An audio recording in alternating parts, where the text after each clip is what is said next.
Daniel is the Experienced Strategy Director at CX Partners, and I'm looking forward to listening to his thoughts on the subject as part of his talk, Differentiating with Design Activism. Please welcome Daniel to the stage. Thank you.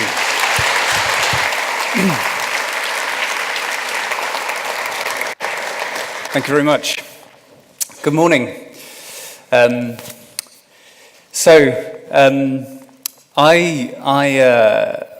live near Bristol. I work in Bristol. I work at this place, this lovely team, CX Partners. But I grew up in Birmingham, and I'll come back to that in a minute.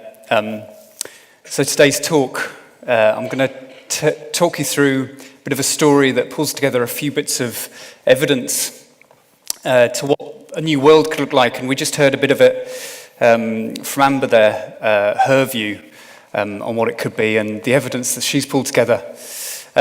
So I'd like to build on that and start looking at it from the point of view of our tool set as UXers.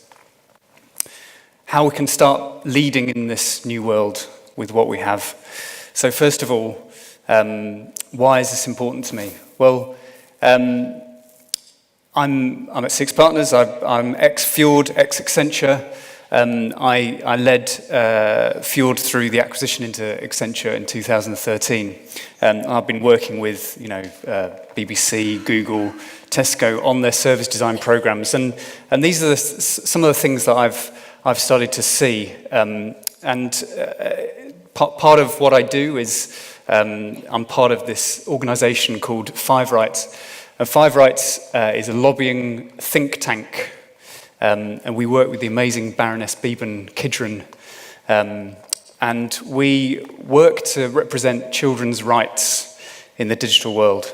And we do some lobbying work, we look at some of the new laws that are coming through, some research, but also we build products in order to conduct some of that research. And this is Zone app, and this is something that we've recently built, and it helps teenagers control their digital lives by stopping certain services from being active, specifically in times or places, it's gone, of their choosing. Okay, we're back. And this piece of, this product we're building out right now, but we're only building it because we want to conduct the research. It's probably not going to ever go live. And we're testing it with 100 kids in Scotland. In a few weeks, and we're actually looking for volunteers to help out with that, and I'll flash up my details at the end in case you want to help. So, final thing, I talked about Birmingham. The thing is, I went to a really shit school in Birmingham, and I managed to find this photograph of it. I couldn't believe it, and it really kind of sums up that experience. At the time, I just thought this was what it was. This is normal. I didn't really know anything different, but then I moved away and discovered that things that you think are normal can be changed. And you can change them as well. It was 1996 that I moved away, and everything was happening in digital, and people like Netscape were doing beautiful things with browsers like this. It was an exciting time. What was oblique was going to become transparent. What was owned was going to become independent. What was disparate and and difficult would become democratic and connected. But something else happened. But before I get into that, I'll just tell you a story about these guys, Mennonites. You may have heard of them. They're a group in the US. And they're a farming community, but they don't use tractors with rubber tires. Instead, they use steel tires that trundle along at the speed of oxen. You can see there. So why is this? Why do they not use rubber tires? And this question was asked by Klaas Martins, who's a leading organic farmer. And he asked it of a Mennonite bishop, why do you forbid the use of tires? And he answered the question with a question. He said, when do you start raising a child? And he started explaining, in the Mennonite community, child rearing begins not at birth, not even at conception, but 100 years before a child is born. And that's because you start building the environment that they're going to grow up into. And they believe that if you look at the history of tractors with rubber tyres, you see failure within a generation. Rubber tyres enable easy movements. This inevitably means the farm will grow, make more profit, acquisition of more land, less crop diversity, more large machinery, so on. The farmer becomes less intimate with the farm. This lack of intimacy leads to ignorance, finally leads to loss, which could be over 100 years later. Loss of the right environment into which that child is born. So how does this relate to what I'm going to talk about today? Of course, it relates to digital. And since 1996, the market's grown, and this is what we're looking at now. This is what represents digital. These massive forces. And they're developing AI, they're developing deep learning technology like you wouldn't. Have I gone? No, I'm back. In fact, Google's abandoned mobile first, and they're going straight into AI first. That's a big challenge for all of us, actually. Who's working AI first? They've got an undeniably big role in our lives. And on many levels, we can't do without them. And it's incredible what this technology can do. From Google Translate, you've probably heard the story, Google Translate, it invented its own language in order to learn these other two languages that it was asked to translate together. It built something that humans didn't even understand. All the way to biotech and mashups with AR. I'm going to talk about this bionic lens. I heard about this a few days ago. It's a dynamic lens that replaces the eye's natural lens through some really common cataract surgery.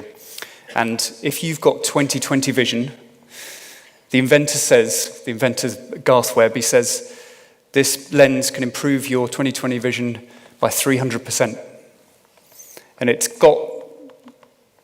connected to the muscles in your eye so that it can widen your field of vision. And he's built it in a way that can be connected up to augmented reality. So this is just mind-blowing. And it's really, but this technology, it is technology. It's not necessarily what I'd call digital, but it's helped to move digital on massively. And it's really exciting. Really exciting. I love it. And it helps us achieve things, this digital technology. Helps us be connected. And it's been with us for a while. And it's, as well as technology, as well as digital, it is design. And a lot of this theory, behavioral design theory, has come from one guy, Nir Eyal. You may have heard of him.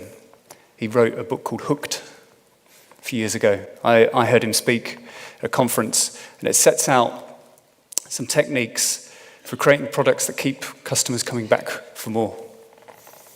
And he explains this subtle psychological tricks of, exploiting negative emotions that can be used as triggers, or varying the rewards that people get, or cravings. And he says feelings of boredom, loneliness, frustration, confusion, indecisiveness often instigate a slight pain or irritation and prompt an almost instantaneous and often mindless action to quell the negative sensation. But he's recently been a bit spooked by all this.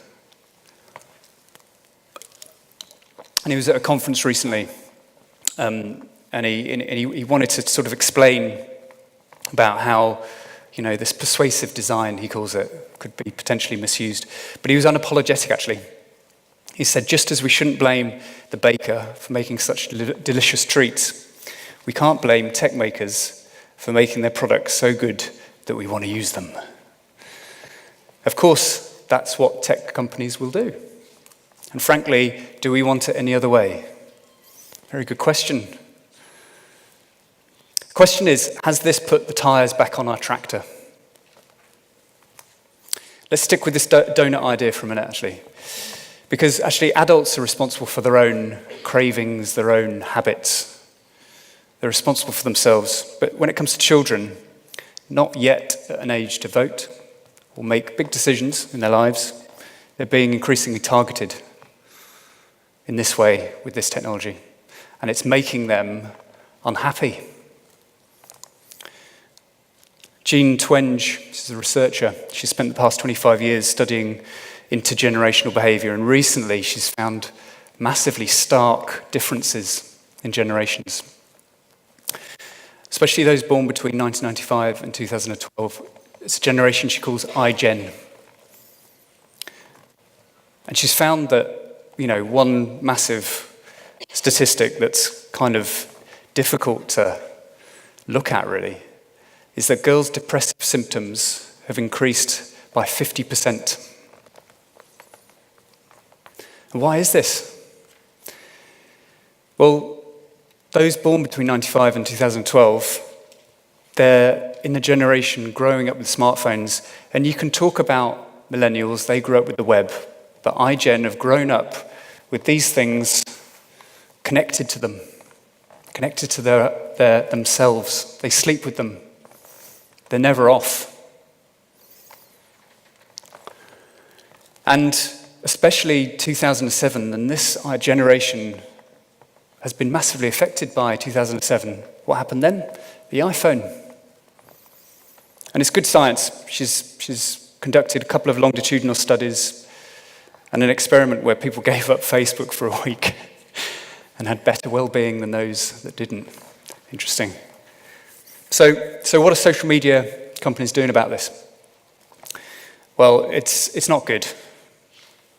Facebook had a leaked document recently, and it indicated the company had touting to advertisers its ability to determine teens' emotional states based on their on-site behavior, and even to pinpoint moments when young people need a confidence boost. How scary is that?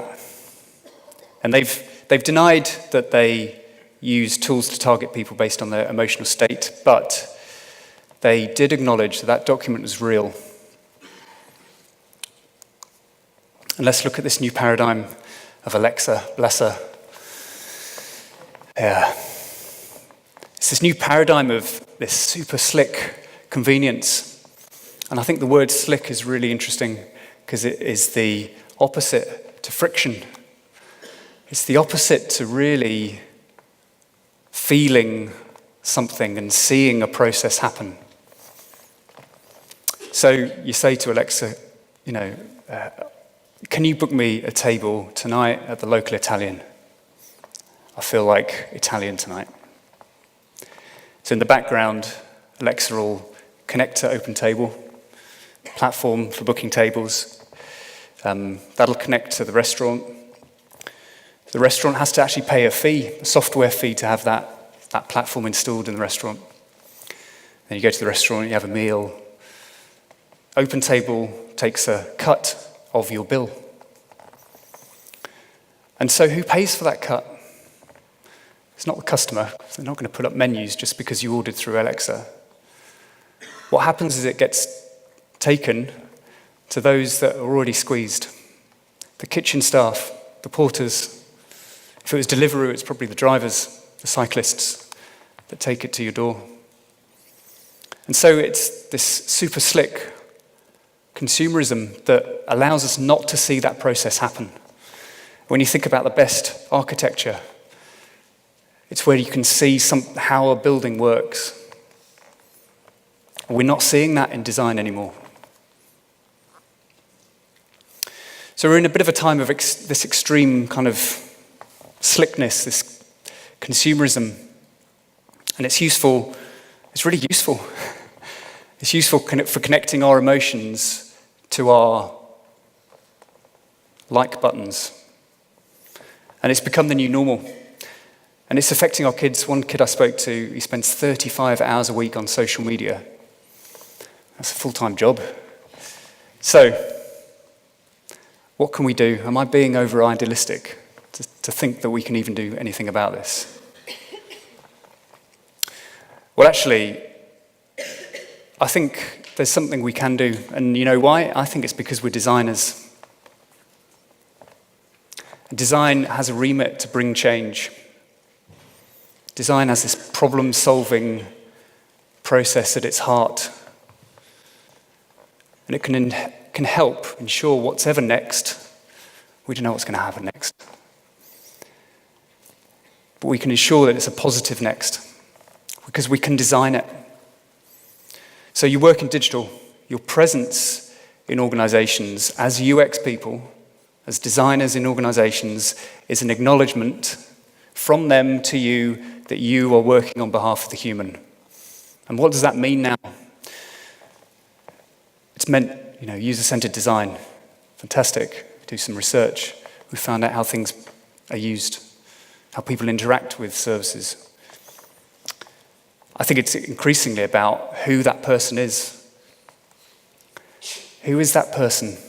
What history has affected them? What politics affect them? How do they work in a system? We have to know what the human is. As we go further into technology, we have to know more about people.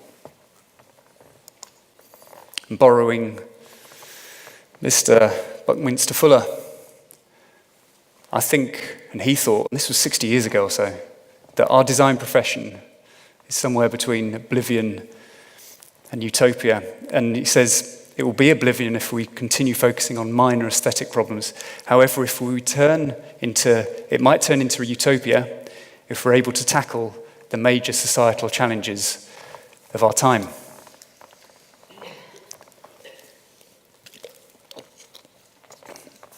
And Tim Brown of IDEO, he's saying some similar things now. He's talking about everything we design has to be a learning system. It can't just be an artifact. So much technology today makes it possible. Sensors, smart software, they learn about what's happening. They learn about what people are doing and what their effects on the system are. We heard all about it from Amber. It's fantastic. We've got all that power.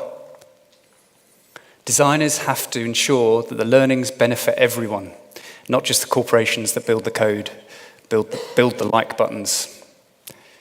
But how's this going to affect my business, my design practice, my organization, my clients? Well, disruption is happening, and it's happening at an alarming rate. And companies that aren't really figuring out what they can do in their spaces for their futures are going to be in trouble. They might not even survive. What's driving this? Well, I think it's this sheer uncontrollable level of customer and employee expectations. We've just heard about a few of them. We expect this technology to work for us. We're expecting more and more things, and that's driving more and more disruption. Take the expectations of millennials. So 81% of millennials expect their favorite companies to make public declarations of their corporate citizenship. So the only risk I can see for this not to be important to us as practitioners and for us to bring this into our work is that those clients have to see themselves as part of society. Otherwise, they're not going to meet their millennial expectations. Not just with sponsorship or CSR programs, but in the very way that they serve and operate. And operate's a really interesting one here. If we're looking after employees well as looking after customers, then we're really looking after our clients' interests.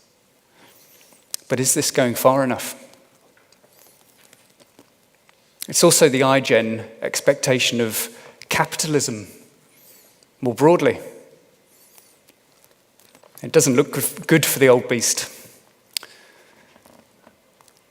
A lot of people don't support it, don't believe in it. And I'm not surprised, actually. When you look at stats like this, there's some vast inequality in the world. And this is just the developed world. This is America. But this is where I want to stay for a minute, because that's where we have an influence. This is where I struggled with design activism, I must say. I struggled with talking about capitalism. Because why are we talking about those things? We're designers. Well, actually, this counter-narrative, I've got a laser here, I can look at that. This counter-narrative was really interesting to me. Because it's about changing the way that we perceive normal at the moment. We can change that. It has to come from you, it has to come from your heart, and you have to know what it is you want to change. It's not about boiling the ocean. It's not about changing Facebook, actually. It's about doing different things in your everyday. But it takes research, it takes understanding history, it takes understanding politics. I've spoken to a lot of people that work in government. Politics is a big thing. It's a really difficult thing, especially for those working in local councils. But it's a part of what we do now. What we do has much more influence. It's about what psychologists call an internal locus of agency, the feeling that you can control things and that you have that ability. Not external forces, but you and your presence in those organisations. Do not underestimate it. So, what can we do on our day-to-day? I've got 5 things, 5 principles. Okay, I'm addicted to principles. There are many more than 5, and I want to hear from you what they are. But this is what I've used in my work to sort of keep the rubber tyres at bay. Okay, the joy of design research. Research is probably at the heart of all of your practice, so it should be. But specifically, design research seeks to uncover the original problem and deal in interesting insights that can really challenge what could be an interface project into something much more impactful beyond the immediate deliverables. So design research can change the direction of projects. So we interviewed a bunch of people, this must have been a couple of years back, for a mortgage project that I was running. And we just asked them a really simple question and filmed the response. And all it was, what does home feel like? And from there on, it completely changed the direction of the project, the language that we used. For the whole team, stakeholders, our sponsors, and we turned it from a mortgage project into a home buying project. And the word actually, mortgages, was banned, which is fantastic. And it meant we can develop all kinds of opportunities that our client could develop in the home buying space, helping customers get a home. We developed concepts around crowdsource funding, home sharing, alternative ways of assessing what we called business partners, rather than mortgage applicants. So my tip for getting started in this space, use any opportunity you have to ask some really simple questions. Whether if you're doing a usability interview or whether you're running a lab, you'll have 5 minutes at the end. There's often 5 minutes at the end. Just ask a really simple question. If you're doing an e-commerce project, just ask people, what do you love about shopping? And ask them why. Okay, number 2. Challenging design principles. Okay, I'm addicted to them. It's just me, don't judge me. But they have to be challenging. They have to contribute to changing the language. And we came up with a set off this home buying project. In fact, here we are. It's a really raw photo of what we came up with. Things like realizing profit to realizing value. These were bankers that were helping us come up with these principles.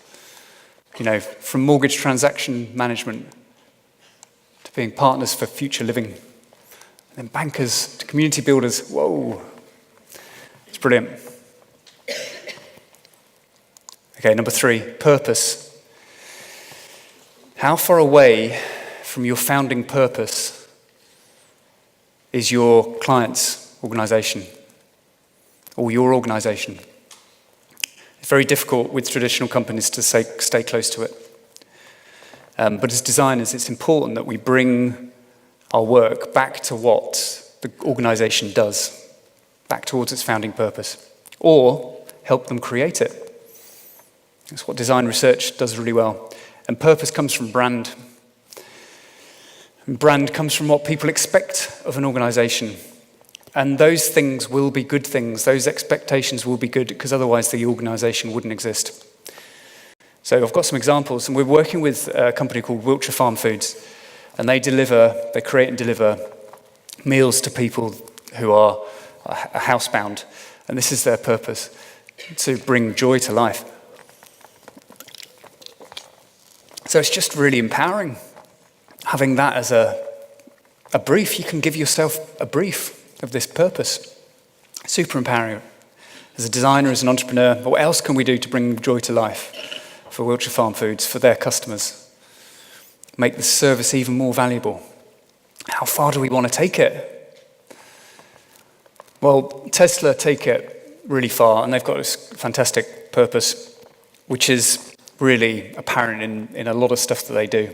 But my tip for getting started in this space, get involved in branding workshops. Understand why the organization exists, and you'll get that from those branding workshops. And why it's important for people, and let that guide your work. Okay, number 4, badass humans. This actually came from a talk I went to with Kathy Sierra a few years ago. She was talking about, at the time, creating badass users. So she described it as this idea of moving away from creating badass products, because actually, who cares about the product? Creating badass humans or users, you're creating some impact, you're creating some change. And she used the idea of photography apps. You could create a brilliant photography app, but if you're not creating a brilliant photographer, what's the point? And actually, it's moved on again into this company called Relaunch. I don't know if anyone's heard of these guys. But what they do is they've created this camera that you can rent for free. So you don't pay for any hardware. What happens is you take your photos, it uploads them instantly, enhances, processes, chooses the right ones for you, and then you pay for the photo.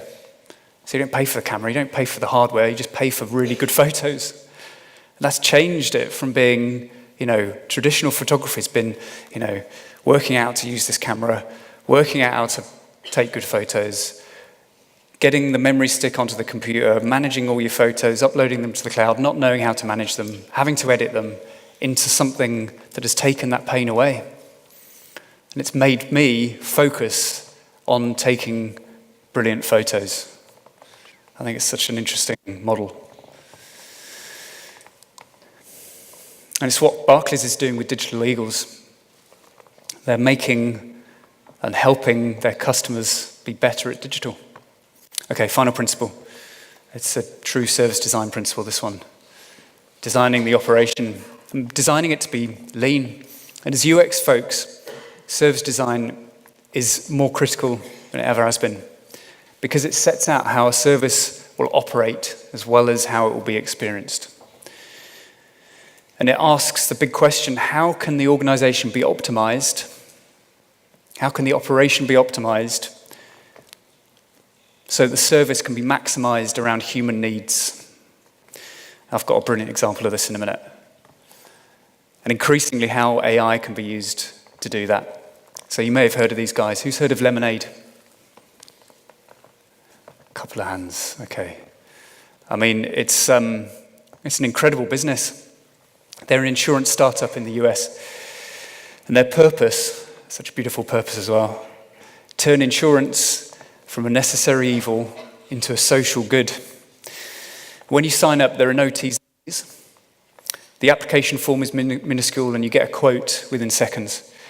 And you can choose a charity when you sign up. Now, if you don't claim for your duration of your premium, 20% of your premium goes to that charity.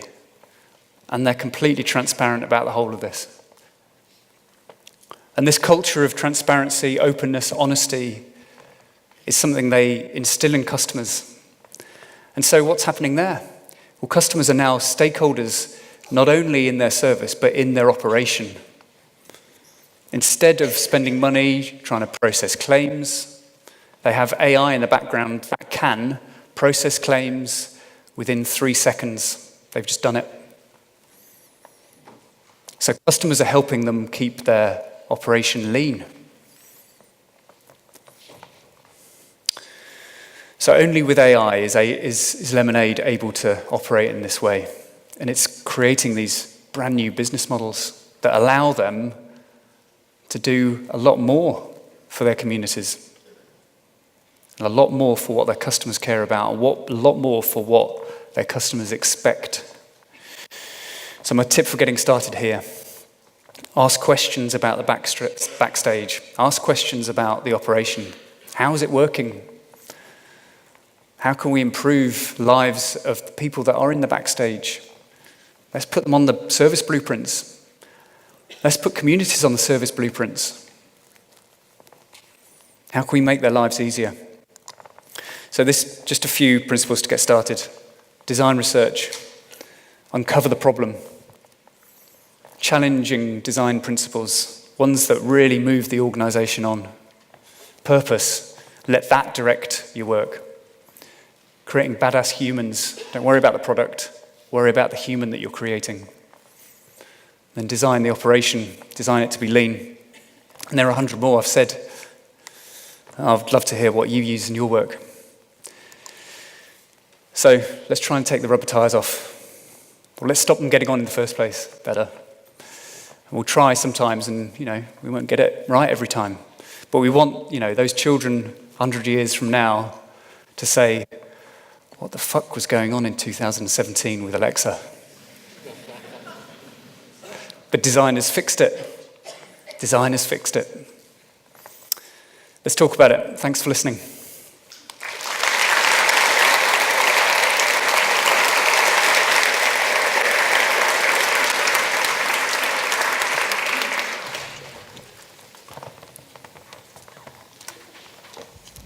Interesting. Okay. First one, there isn't actually a name on this.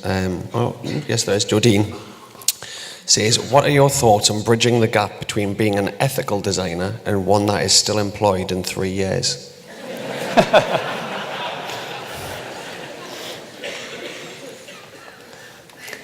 I think it's the only route to employment within 3 years.